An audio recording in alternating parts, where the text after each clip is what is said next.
Ashama akkam jirtu daawwattoota Shinniigaa Broadcasting Service oduu yeroo kanaa qabannee jirra. Dursa hangafoota oduu. Ajajaa waraana bilisummaa Oromoo zoonii lixaa Jaalmaroo yookaan Kumsaa Dirribaa Aljaziiraa waliin turtii taasisan. Poolisiin Oromiyaa ajaja mana murtii diduun Jaallammii Beenyaa fi Daawit Abdataa mana hidhatti deebise. Hidhaa laga Abbayyaa irratti waldhabdeen Itoophiyaa, Suudaanii fi Masriin sadarkaa yaaddeessaa irra gahaa jiraachuun beekame.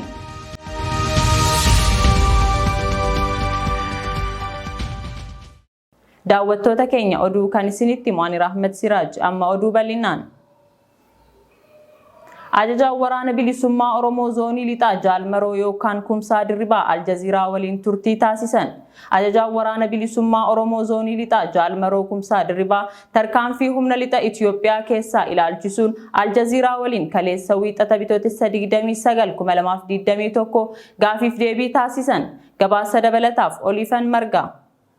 Maqaan koo Marroo Dirribaa Lammeessaa miseensa waraana bilisummaa Oromiyaa keessaa hojjechaa jirudha jechuun haasaa isaanii kan eegalan Jaalmarroon itti fufuun ajjechaaf qeerraa buqqa'uu saba Amaaraa naannoo lixa Oromiyaa jiraatan ilaalchisee Aljeeziraan bu'uura warragaa qabatamaa hin qabneef soba ta'an maxxansuun akka waan waraanni bilisummaa Oromoo harka keessaa qabutti maqaa balleessaa ture. Akka natti dhaga'amutti kun saba Oromoo hundumaaf maqaa balleessiidha. Yeroo miidiyaa guddaan addunyaa akka Aljeeziraa utuu gadi fageenyaan hin hubatin waboo maqaa balleessuu hedduu nama jeeqa. Waan akkasii gochuun kun illee miidiyaa guddaa akkasii waan hedduuf saaxila. Olola mootummaan abbaa irree Itoophiyaa farsu qofaa osoo hin taane akka miidiyaa addunyaa tokkootti dursanii sagantaa qabiyyeef galma waraana bilisummaa Oromoo beekuu qabu turan. Rakkoo kanaaf deebii kennuuf Aljeeziraan dubbiyoon obbo Shimallis Abdiisaaf obbo Dammaqaa Mokonnooniin dubbatame argatanii sakatta'uu qabu. Akka obbo Dammaqaan jedhanitti sabni Amaaraa naannoo Amaaraala jiran hundumtuu hidhachuu akka qabu bakka hundumaatti olaantummaan isaanii akka beeksisan dubbate. Akkasumas mataan mootummaa biyya sanaa akka jedhetti waraanni isaanii utuu lubbuu lammiilee tokkoyyuu hin ajjeesin Maqalee magaalaa guddoo Tigraay qabannee jedhe. Garuu amma lammiilee hedduun akka ajjeefaman addunyaan dhugaa ba'aa jirti. Dogoggorriif somni akkasii geggeessitoota mana mootummaatiin hojjetamuun lubbuu lammiilee fixaa jira. Waboon sarbamaaf miidhaa lammiilee irratti qaqqabaa jiru kanaa wajjin hidhata tokkoyyuu hin qabu. Waan irraa argatus hin qabu. Utuu waboon qomoo tokko xiyyeeffatee ajjeesee saba Oromoon bakka buusuu barbaade hojiin kun hojii salphaa halkan tokkooti. Garuu sababa nuti wareegamaa jirruuf kana miti. Mul'ati waboo tokkichi bara garbummaa saba Oromoo irra jiru xumuratti gochuu akkasumas saboota cunqurfamoof rakkoo Oromoo wal fakkaatu qabaniif dhaabbachuudhaan haqa walqixxummaaf bilisummaa naannolee hundumaaf fiduudha. Miidhaa saba Amaaraa Oromiyaa lixaa keessa jiran irratti qaqqabeef kan itti gaafatamu mootummaa qofa. Dubbiiwwan sobaa maqaa waboof qabsoo uummata Oromoo balleessuuf baaddannoo hanga Arbaa Gugguutti Walloo haga Wallaggaatti hojjetamaniiru. Garuu bu'aa tokkoyyuu hin argamsiifne. Rakkoowwan kanaaf dhugaa argamsiisuuf qaama walabateef carraan kennamee qoratamuu qaba. Nuti waboonis gargaaruuf qophii. Utuu addunyaan biyyattii fayyisuuf daawwaa dogoggoraa barbaaddu Itoophiyaan jigaa jirti. Hacuuccaaf dhiittaa saba Oromoo irra tureef akkasumas saboota hacuuccaa jala turaniif utuu deebii hin kennin jaarraa hedduuf turuun akkasumas gaaffii mirga walabummaaf deebii dhorkachuun rakkoo har'aa kanaaf nu saaxileera. Har'a Abiyyi Ahimedis ta'e dhaabbileen addunyaa rakkoo Itoophiyaa kanaaf hawwaachaa jiran furmaata waaraa kennuu hin danda'an. Wanti lafarraa argamaa jiruuf karaa foddaa televiziyoonaa addunyaan argaa jirtu hedduu garaagara. Biyyattii guutummaa keessatti labsii yeroo muddamaa seeraan alaa mootummaan labsame furmaata tokkoyyuu hin finne. Kan inni nuuf mirkaneesse mootummaan Itoophiyaa kuftee akka jirtudha. Kun wanta har'a natti mul'atudha. Kana caalaa yeroo keessan hin fudhadhu. Waan naaf hirtaniif guddaa galatoomaa jechuun haasaa isaanii goolaban. Kana hordofee Aljeeziraa irratti karaa Aljeeziraa Stream afgaaffii bal'aan hayyoota Oromoof dhiyaatee deebii bal'aan itti kennameera. Gabaasa dhiyaateef Oliifan Margaa Shinniigaa Broadcasting Service irraa. Waraanni bilisummaa Oromoo ona Oromiyaa garaagaraa haleellaa itti fufe. Godina Wallagga lixaa ona Ganjii bakka addaa lallisaa jedhamtutti kaleessa waraanni mootummaa Itoophiyaa mana namootaatti ibidda qabsiisuuf utuu yaalii gochaa jiru birmannaa waboon taasiseen manni uummataa osoo hin gubatin hafuun waraana mana gubuuf ba'e irratti tarkaanfii fudhachuu waboon zoonii lixaa beeksisee jira. Tarkaanfii kanaanis waraana mootummaa bakka sanaa ari'uun ifoomsee jira. Waboon zoonii kibbaa koonyaa Gujii Bahaa aanaa Gorodoolaa ganda Balambal keessatti guyyaa kaleessaa tarkaanfii haxxee hidhuun loltoota mootummaa birmannaa deeman irratti fudhateen battalatti 4 ajjeesee 7 ol madeessuu ajajaa waboo zoonii kibbaa beeksisee jira. Kanuma sababeeffachuun waraanni mootummaa hidhamtoota siyaasaa konkolaataa Ayisuuzii tokko mana hidhaatii baasanii fudhatanii deemuun waboon rasaasa tokko nutti dhukaasee jennaan isin asitti ajjeefna jechuun sodaachisaa jiraachuun isaanii baramee jira.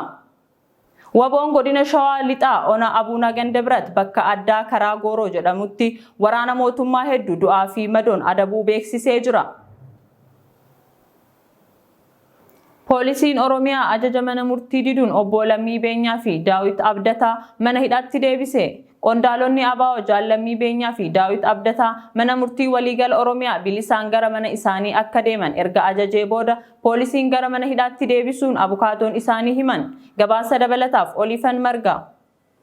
Ajjecha artist Hacaaluu Hundeessaa hordofee kan to'ataman qondaalonni ABO Lammii Beenyaaf Daawit Abdataa dhaddacha gaafa 16 Duwwaa 2013 ooleen yakka ittiin himataman irraa bilisa jechuun manni murtii ajajee ture. Poolisiin Oromiyaa garuu himatamtoota kana osoo hin gadhiisin ji'oota 3f manneen hidhaa galaaniif moojoo tursiisee jira. Manni murtii waliigala Oromiyaas poolisiin Oromiyaa namoota kana maaliif akka hin gadhiisne akka ibsuuf irra deddeebiin ajajaa turus poolisiin dhiyaatee deebii gahaa osoo hin kennin hafee ture. Manni murtichaa dhaddacha gaafa 7/2013 ooleen Komishinii Poolisii Oromiyaa Araarsaa Mardaasaa qaamaan dhiyaatanii manni hojii isaan hoogganan namoota kana maaliif akka gadi hin dhiisne akka ibsaniif ajajee ture. Abukaatoon obbo Lammii Beenyaafaa obbo Guddinee Fiqaaduu akka jedhanitti Komishinii Poolisii Oromiyaa Araarsaa Mardaasaa akka dhiyaatan ajajamee turus qaamaan osoo hin dhiyaatin hafaniiru. Ergaa barreeffamaa mana murtichaaf erganiinis sababa hojiitiin beellama kanarratti argamuu akka hin dandeenyee fi namoonni kunneen mana murtii federaalaatti dhaddacha waan qabaniif jecha osoo hin gadhiisin tursineerra yaada jedhu dhiyeessuu isaanii himan. Haa ta'u malee manni murtii federaalaa namoonni kunneen akka gadi hin dhiifamneef dhorkaan kenne yoo jiraate dhiyeessanii akka hin jirree siman obbo Guddineen. Manni murtii waliigala Oromiyaas dhimmicha erga ilaaleen booda poolisiin hidhamtoota kana asuma dhaddacha irratti akka gadhiisu jechuun ajajee jedhan. Poolisiinis namoota kanneen mana hidhaa moojoorraa mallatteessineefinne asitti akkamitti gadhiisna yaada jedhu dhiyeessanis abbaan seeraa mana murtichaa kun ajaja mana murtii waan ta'eef kabajamuu qabaa jechuun ajajaniiru. Obbo Lammii Beenyaaf Daawit Abdataas haaluma murtii manni murtii ajaje kanaan gara maatii isaaniitti galuuf erga taaksii waammataniin booda karra irratti poolisoonni olirraa ajajamneerra jechuun ajaja mana murtii cabsuun gara mana hidhaa moojootti deebisuu abukaatoon isaanii himaniiru. Ajajni manneen murtii kabajamuu dhabuun gufuu olaantummaa seeraa mirkaneessuu ta'aa jiraachuu abukaatonni hidhamtootaa yeroo garaagaraatti ibsaa turaniiru. Ajjecha artist Hacaaluu Hundeessaa hordofee Oromiyaa keessa namoonni hedduun yakkoota garaagaraan shakkamuun hidhamaniiru. Namoonni dhimmi isaanii qulqullaa'ee murtii argatanii gadhiifaman jiranis ergasii hagammaatti kanneen dhimmi isaanii murtii hin argannes jiru. Ji'oonni 8 darban namoota sababoota adda addaatiin hidhamanii fi adeemsa olaantummaa seeraa kabachiisuu akkasumas raawwii ajajoota manneen murtii irratti rakkoolee hedduun kan itti mul'ateedha jedhu abukaatowwan. Ammaa dura ministeerri muummee Abiy Ahmed qaamoleen raawwachiiftuu murteewwan manneen murtiitiin darban kamiyyuu kabajuu akka qaban akeekkachiisanii ture. Muummeen ministeeraa kan akka jedhan onkoloolessa bara darbe walga'ii mana maree bakka bu'ootaa uummataa irrattidha. Gaafas akkas jedhan manni murtii nuti hin kabajnee fi hin ajajamneef bilisaaf walaba ta'eera jechuun akkasumaan. Komishiniin mirga namummaa Itoophiyaas gama isaatiin guraandhala darbe dhimma kanarratti ibsa baaseen ajajni manneen murtii kabajamuu dhabuun kabaja mirga namummaaf balaadhaa jedhee ture. Hidhaa hin barbaachifne hambisuun mirga wabii kabajuun barbaachisaadhaa jedhe komishinichi. Akka komishiniin mirgoota namummaa Itoophiyaa jedhutti Oromiyaatti keessumaa ajajni mana murtii kabajamuu dhabuun yeroo garaagaraa mul'atu yaaddessaadhaa jedheera. Gabaasa dhiyaateef Olifan Margaa Shinniigaa Broadcasting Service irraa. Kanneen ajjeechaa artiist Hacaaluun shakkaman keessaa tokko mirga wabiin akka bahu murtaa'e. Namoota 3 ajjeechaa artiist Hacaaluu Hundeessaa himataman keessaa namni Abdii Alamaayyoo jedhamu wabii qarshii 10,000 akka gadhiifamuu fi dhimma isaa alaa akka hordofu manni murtii murteesse. Mana murtii olaanaa federaalaa Ramaddii Lidataatti dhaddachi farra shororkaa fi yakkoota dhimma heera lammaffaa galmee himata namoota ajjeechaa artiist Hacaaluu Hundeessaatiin himataman ilaalee jira.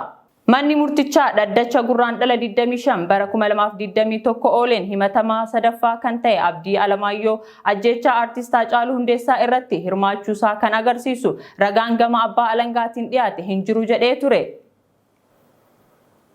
Koreen Olompikii Itoophiyaa pirezidaantii filachuu ibsus Federeeshiniin Atileetiksii ammoo mormuun hiriira ba'uun beekame.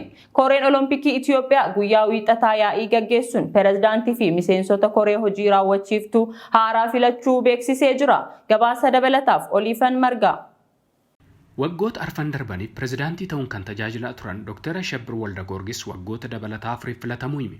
Atileet Biraanii Adireef Haayilee Gabrasillaasee immoo pirezidaantii ittaanaa Koree Olompikii Itoophiyaa ta'uun filamu xalayaan Koreen kun Koree Olompikii idil-addunyaaf erganii agarsiisa. Ta'u malee adeemsa filannoon taasifamee fi murteen cabuu mormuun atileetonni qondaaltonni pirezidaantii Federeeshinii Atileetiksii Itoophiyaa Daraartuu Tulluu dabalatee waajjira Koree Olompikii Itoophiyaatti ba'uun mormii dhageessaniiru. Federeeshiniin Kubbaa Miilaa Itoophiyaas qondaala federeeshinichaa bakka bu'uun yaa'ii Koree Olompikii Itoophiyaa irratti hirmaatan guruu beekseera. Akka qondaaltonni federeeshinii atileetiksii jedhanitti Dr. Ashabbir qofaa dhiyaatanii qofaa filaman. Kaataan Koree walgahii taa'ee morkattoota cimaa hambisuuf kan kaayyeeffate ta'uu malaa yaada jedhu qabu qondaalli kun. Dabalataan chaartariin Koree Olompikii addunyaa cabuu himatu. Kanaafis rakkoo adeemsaa Koree Olompikii morminee jedhu dubbi himaan federeeshinii atileetiksii Itoophiyaa obbo Siilashii Bisraat. Kana dura yaa'iin korichi Baahirdaariif hawaasaatti taasisuuf ture dhowwamuu himu. Ta'us hawaasa irraa gara Finfinnee deebi'uun waajjira Koree Olompikii keessa dunkaana buusanii komishineroota ispoortii naannolee muraasa argamaniin haga ganama sa'aatii 4tti filannoo geggeessanii yeroo xumuranitti kan mormii dhageessisanii jedhan. Dhimma kanarratti ammatti hoogganni Koree Olompikii Itoophiyaa waan dubbatee hin qabu. Gabaasa dhiyaateef Oliifan Margaa Shinniigaa Broadcasting Service irraa.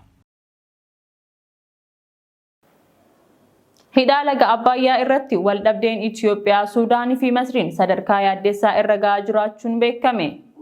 Dhimma hidhaa Abbayyaa irratti Itoophiyaa, Suudaanii fi Masriin ammallee waliigaltee irra hin geenye. Dabalataan gama daangaa Itoophiyaa fi Suudaan muddamni jira. Dhihoo Masrii fi Suudaan wal ta'umsa waraanaa taasisanii jiru. Waliigalteen kun leenjii waraanaa irraa kaasee hanga wal ta'umsa dinagdee gaha. Ministeerri Muummee Abiy Ahmed kibxata darbe paarlamaatti dhihaatanii gaafii gaafatamaniif deebii yeroo kennanitti dhimmoota kaasan keessaa tokko waa'ee hidha Abbayyaati.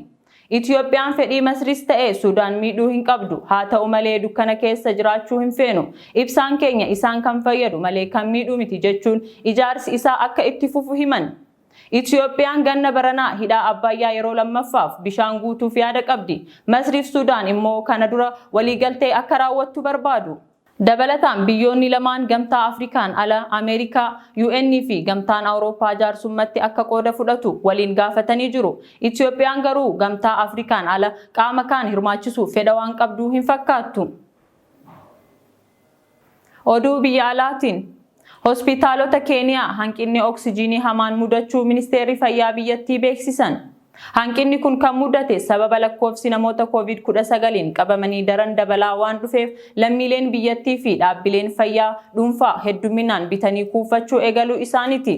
Wiixata kaleessaa ministeerri fayyaa Keeniyaa Mutaahii Haguwee dhaabbileen dhuunfaa keessatti siliindariiwwan oksijiinii 20,000 ol bitamanii kuufamanii jiru jedhan. Siliindaroonni kunneen lubbuu baraaruuf hospitaalotaan daran kan barbaadaman ta'uu eeruun warri kuusanii qaban akka gara oomishtootaa deebisan gaafatan. Akka ministeerri fayyaa jedhutti fedhiin oksijiinii biyyattii kan weerara kana dura toonii 410 ture. Dachaan dabaluun amma toonii 880 gahee jira. Keeniyaa keessa amma dura namoonni 130 koronaavaayirasiin yoo qabaman 2,000 ol du'anii jiru. Suudaan mootummaa fi amantii gargar baasuuf waliigalte. Gabaasa dabalataaf Oliifan Margaa. Mootummaan Sudaan sanada biyya dimokiraatawaa taate keessatti walabummaa amantiif eenyummaa mirkaneessa jedhamee mallatteesse. Waliigalteen kunis mootummaaf amantii kan gargar baasudha. Amantiin kamuu eenyu irratti yoo hin fe'amu biyyattiinis amantii isa kamiyyuu akka amantii biyyaatti hin fudhattuu jedha waliigalteen mallattaa'e kun. Waliigalteen kun kan mallattaa'e garee SPLM North kan jedhamuun wayita ta'u, gareen finciltootaa kun garri caalu kiristaanota of keessaa qaba. SPLM North gaarreen Nubiyaa keessa socho'a. Haga ammaatti finciltoonni kun waliigaltee nageenyaatti makamuuf osoo hin mallatteessin turaniiru. Gareewwan finciltootaa biroo Omar al-Bashir aangoorraa ari'amanii mootummaan haaraa erga hundaa'e booda waliigaltee nageenyaaf mallatteessaniiru. Al-Bashir bara 1983 biyyattiin seera shari'aan akka bultu taasise. SPLM North garuu Sudaan biyya amantii kamittuu hidhata hin qabne seekulaar akka taatu barbaada. Waliigalteen guyyaa dilbataa mallattaa'e kunis waldhabdee barootaaf ture dhaabuuf tarkaanfii murteessaa mootummaan haaraan kun fudhateedha jedhamuun akka gaariitti ilaalamaa jira. Gabaasa dhiyaateef Oliifan Margaa Shinniigaa Broadcasting Service irraa. Daawwattoota keenya oduu keenya goolabuun fuula dura beeksisa qabna.